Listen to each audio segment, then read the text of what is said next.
Hello, ladies and gentlemen. Thank you to everyone who has attended our monthly city hall. As always, this is a really valuable chance for the state government to check in with everyone and bring up issues. And press and public are always invited to these conferences.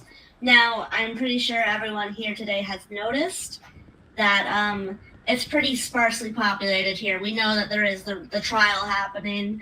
Unfortunately, due to the holidays, it can sometimes be a little tricky to get everything scheduled, and so we're going to be proceeding with tonight's conference. But instead of having everyone give a full rundown, we're going to do more of a casual questions and answers format. So as press secretary, I'd like to welcome anyone who has questions for members of state government. We do have some departments here. Some departments are not represented, and we can do your best to get your questions answered and to sort of do more of an informal check-in than the usual speech and alternating Q&A.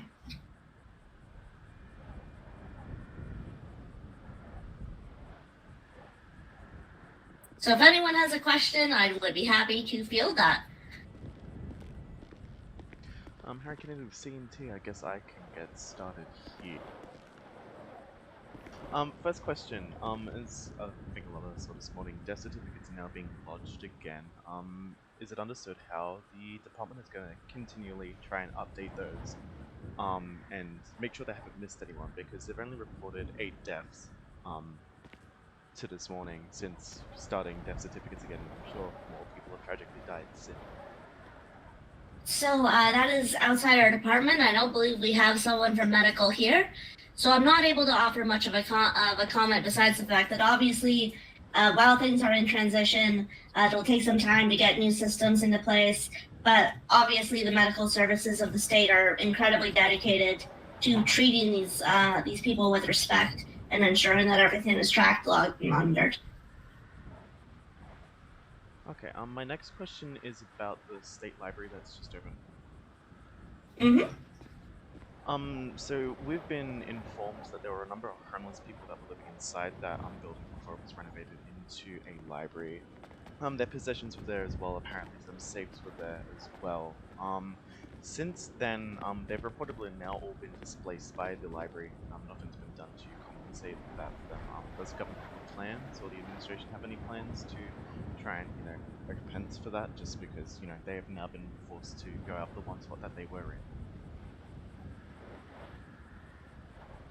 So essentially, the state I was aware of, those that were displaced have not been brought to my attention. However, we are always in talks with DHS, the Department of Human Services, to find reasonable housing for those individuals. They need only reach out to any of the numerous DHS individuals that are available at all times.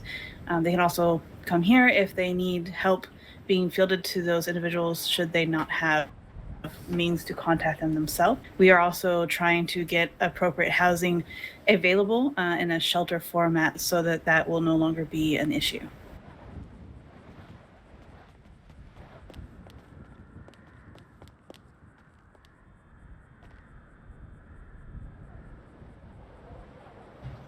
Does that answer your question, Mr. Kennedy? Yeah, thanks. I've got a couple more, but I'll just see if anyone else wants to have a go before I keep going.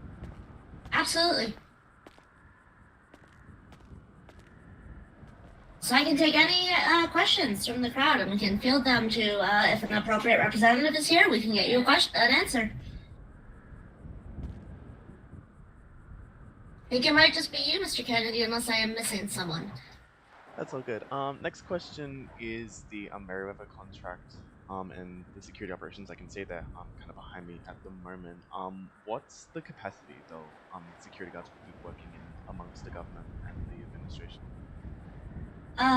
If I'm understanding your question correctly, you are asking which government officials will be protected under this deal, yes? Yeah, pretty much. And just if they're doing anything else, what are they doing? Yes, my understanding is, I apologize, I'm back from vacation, so my understanding of this is not quite as thorough as I would have liked, and I will likely reach out to clarify specific details. But the immediate area of protection is the state representatives, the Chief Justice, the Surgeon General, the Governor, Lieutenant Governor. We are looking at additional avenues for protection. That was something that is being actively discussed. Of course, that will largely be part of ongoing negotiations. The point of our deal is to be very flexible and to adapt to hopefully create something that is flexible enough to respond to any emerging threats as needed. Okay, follow-up is with that would be, just so what is the minimum expectation for Merryweather? So obviously business, has their own way of operating things. Say if they don't meet a contractual provision, what would, I guess a retiring and switching over to a different company might look like? I'm not alleging anything that has happened, obviously it's a new contract, but just, in case something does happen in the future, are there provisions for that in place already?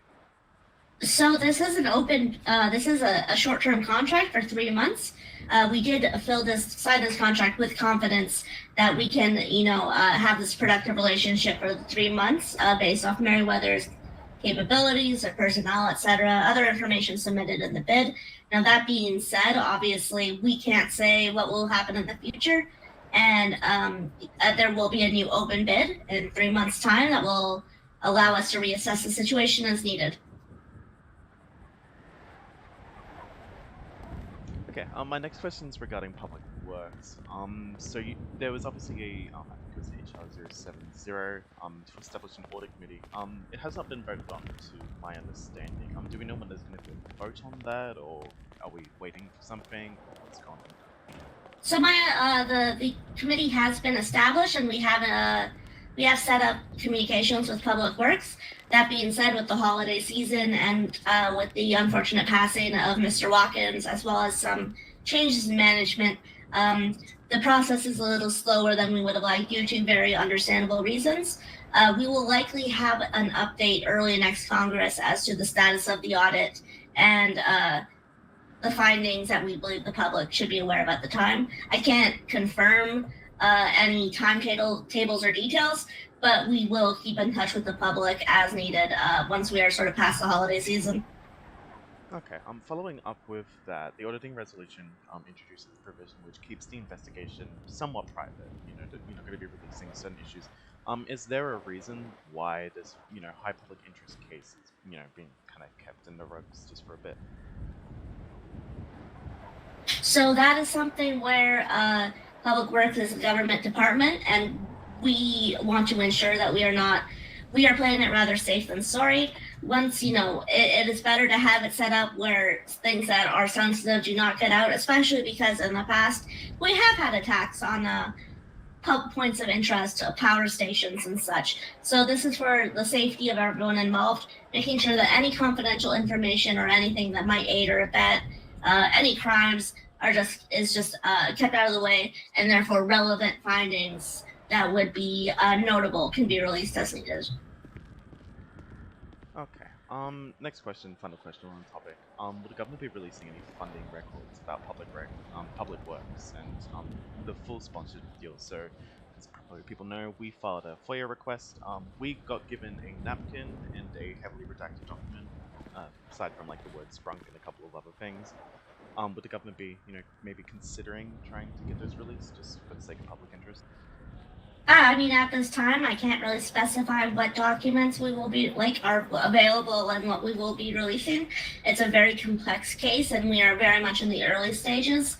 So I don't have a specific comment for you at this point, but I do think we are very much aware of public interest and, the specific points that people will be inquiring about.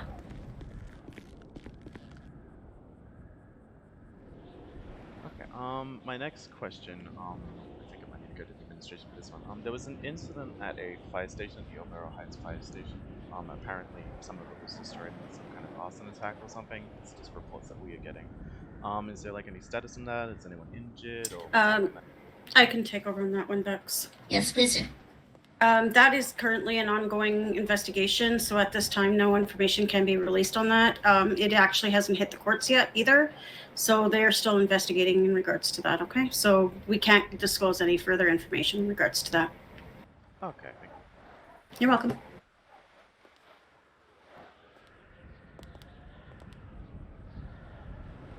Okay, like it. Yeah. Oh, go ahead. Similar line of questioning. Not about this. It's about a different situation. So obviously, everyone knows the story of Governor Paxton. He was kidnapped. After attending a ball, he went for a walk on a beach, and that's all we know. We were told that we're going to be getting more information at, I don't know, sometime in the near future, but as of yet, that hasn't happened. Is there like a timeline of when we might be getting that, or is it still an ongoing investigation? Or... That as well is still an ongoing investigation at this time. Okay. Follow-up question on that. You might not be able to answer this one as well. Apparently, multiple members of the emergency services were told to disengage during the search effort. Is there a reason why they were told not to continue searching for the governor while it was in a very critical time frame? So I am not familiar with the situation. I cannot speak as to why a certain decision was made. That's just not in my scope. What I can say is this was obviously an unprecedented situation for the state, and I believe what you saw was a very untested response. As these threats emerge, I have intense confidence in the members of our government to adapt, and I think what you will see is better communications between departments, better sort of cooperation, because I'm sure I can't speak to us that specific scenario. I cannot say if that happened. I genuinely do not know. But what I can say is obviously we are going to look back at the entire thing as a learning experience to ensure the safety of elected officials in the future, and to, of course, improve our own capabilities to as needed. Okay. Just a couple more questions here. I've got a big list from all of our reporters. Sorry. There was a explosion at the it was a Hayes depot in town. Apparently, a plane was improperly stored at a vehicle depot there, and exploded upon impact on the building while it was being towed. I was just curious if SAFA might have been investigating the situation, or if the police were still investigating what was going on. All right, I could actually explain that one. Yep. So, the reason the explosion happened was henceforth, a plane was taken to Hayes Depot. It was then attempted to be removed from Hayes Depot. The problem is, and we've told the government this several times, planes are not meant to be unloaded inside of parking lots. Thus, something happened, engine caught fire, plane exploded. Since then, we have had a depot installed in LSIA according to the paperwork, and one up by Sandy Shores. So hopefully that alleviates the problem of any future incidents that may happen with planes.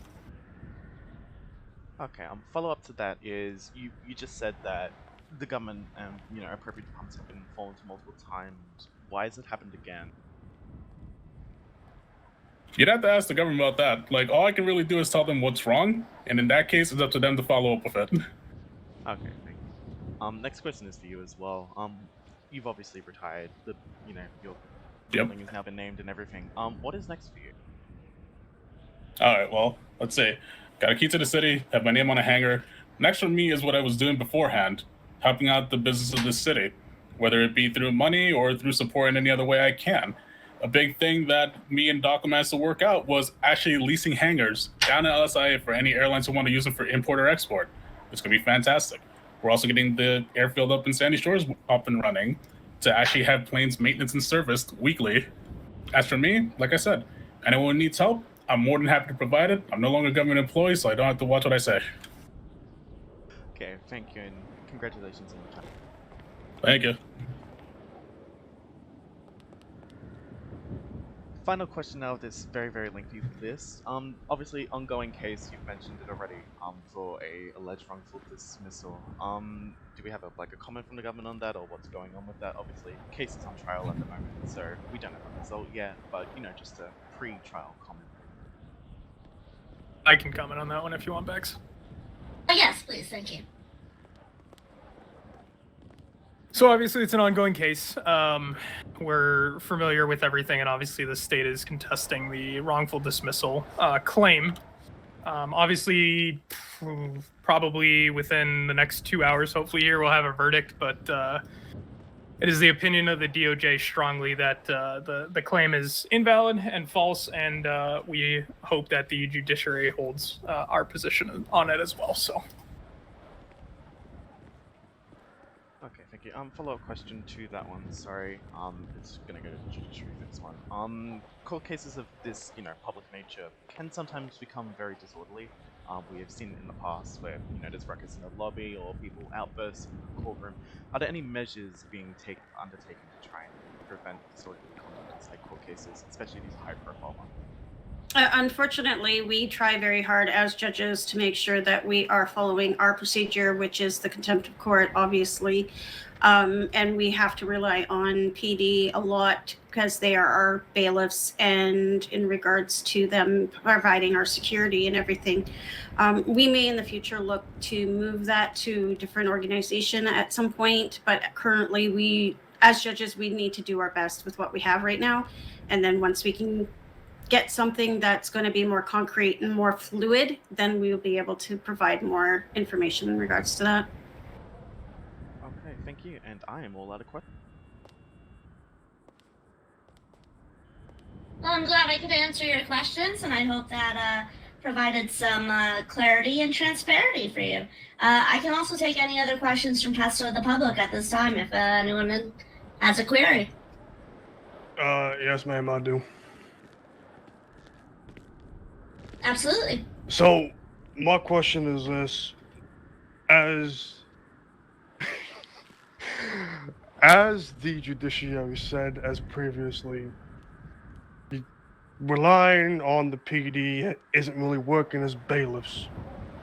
You're saying that you're going to go for a more privatized security force as bailiffs in the courtroom now. Well, plan on it. I'm going to correct myself. Plan on it. As adding on to that, instead of relying on government employees to protect other government employees, y'all would rather send out money to a company that does very well.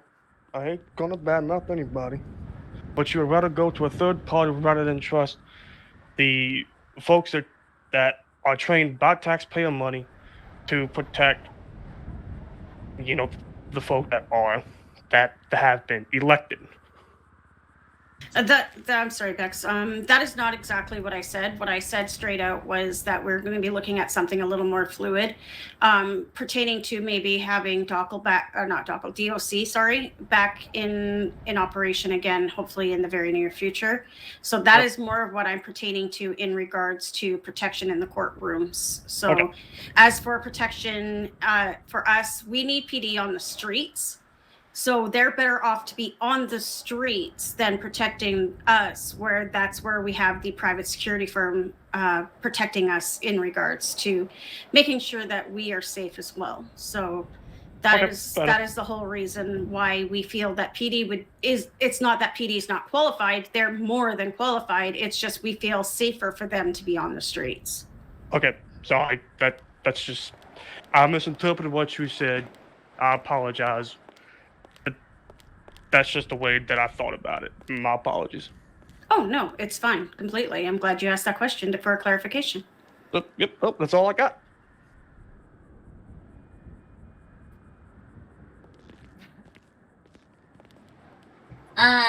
Any other questions? Otherwise, I think we are good to wrap this up. And of course, I am always available as press secretary. You can find members of the government in the app on your phone. Make sure you can always reach out to state representatives with your feedback, with your thoughts, and we will be having another press conference. We may see some new faces because of the upcoming election. So yeah, please keep safe, keep yourself active in the city, and stay politically informed. Thank you to everyone who attended.